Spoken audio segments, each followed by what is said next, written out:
BBN Tonight on your official UK sports station, LEX 18. Presented by Central Bank, the official bank of UK athletics. Welcome back to BBN Tonight. Last week, the Kentucky basketball team had a chance to go through Pro Day, and that took place before a national audience, the SEC Network. Yeah, and Jimmy Dykes was there hosting it. I got a chance to catch up with him, see what he thought of this year's edition of the Cats.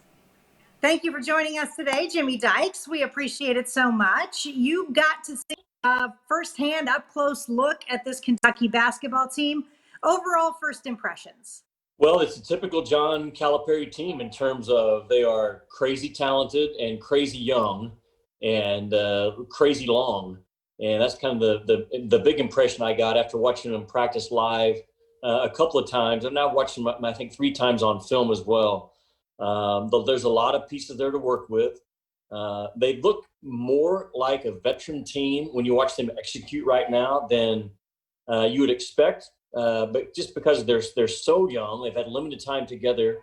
I think he has them tracking right now at a pretty good pace. So the addition of Olivier Sarr and Davion Mintz, a kid from Creighton, those 2 guys now, that helps Kentucky become a special team. They were going to be good anyways, but those 2 older kids, I think, are really key people. That's what I was going to ask with Olivier and Davion and even Jacob Toppin, who has a little time under his belt. Is that what maybe helps this team become a more cohesive unit quickly because of their experience? I think Olivier Sarr is kind of growing into his voice in terms of what it should sound like as a Kentucky Wildcat. You know, he had a voice at Wake Forest, but now the role, the voice, everything's changed. And I think Mintz is a really good leader. You know, he's a stable, older combo guard. He can play the point, can shoot the ball.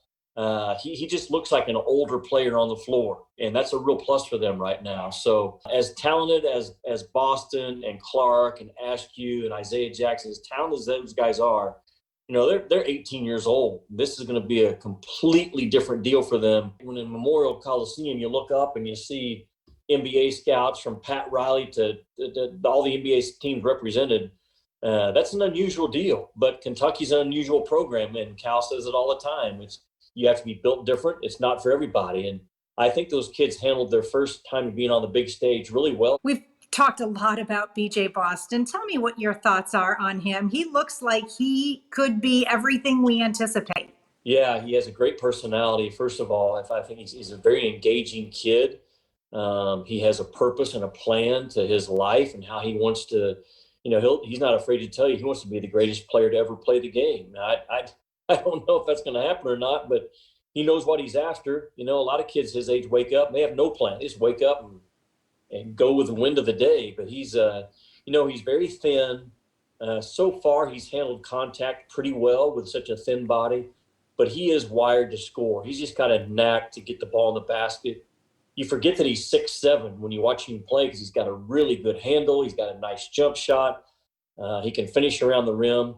So he has a chance to be special, you know, and it's going to be a year, though, where he has to grow, I think, into the alpha dog role pretty quickly. You know, I feel confident what Cal's going to get out of Sarr and Mintz.